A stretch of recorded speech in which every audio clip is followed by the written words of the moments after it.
நம்மளுடைய கல்பு இருக்குங்களே, போட்டோகிராஃபர் மாதிரி, போட்டோ மெஷின் மாதிரி. எந்த உருவங்களை பார்த்தாலும் அது உள்ளத்துல அக்செப்ட் பண்ணிக்கும், அந்த உருவத்தை கிரகிச்சிடும். இப்ப அல்லாஹு ஜல்ல ஷானஹு தஆலா இயற்கையில நம்மளுடைய சன்மார்க்கத்துல கோஷா பரதான்னு வச்சிருக்கிறான் அல்லாஹ் தஆலா. அதனுடைய நோக்கம் என்ன, நியதி என்ன? சில பேர் தவறுதலா பேசுறான்.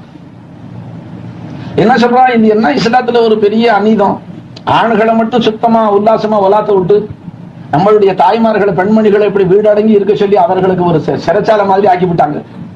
அவர்களையும் நாம சுதந்திரமா விட்டு வைக்கணும்.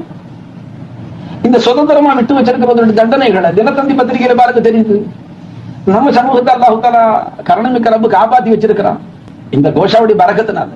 அதுல என்ன அசல் இயற்கை என்ன, எல்லோரையும் அல்லாஹ் ஒன்று போல படைக்க இல்லை, எல்லோரையும் அல்லாஹ் ஒன்று போல படைக்க இல்லை. விளங்குச்சுங்களா? சிலர் அல்லாஹு தஆலா சிலரை விட அதிகமாக அழகா படைச்சிருக்கிறார், சிலரை விட சிலர் அல்லாஹ் அழகா படைச்சிருக்க. இப்ப எதுவரை ஒரு கணவன் அவனுடைய மனைவி தன் கணவனை விட வேற ஒருவனை ஏறிட்டு பார்க்காம இருப்பாள், இல்லற வாழ்க்கையில அவ சந்தோஷமா இருப்பா, தன் கணவனோட முகத்துக்கு திருப்தி அடைஞ்சிருப்பா. இவனே அழைச்சிக்கிட்டு மெரினா பீச்சுக்கும் சினிமா கொட்டாய்க்கு அங்கே இங்கே கொண்டு உள்ளாத்தி பார்க்கும்போது அவளுக்கு கண்ணு இருக்கதான் செய்யுது. வழியில வரக்கூடிய ஆயிரக்கணக்கான ஆடவர்களை பார்க்கிறான், தன் கணவனை விட அழகு நிறைந்தவர்கள் எல்லாம் அந்த கண்ணு பாக்குது.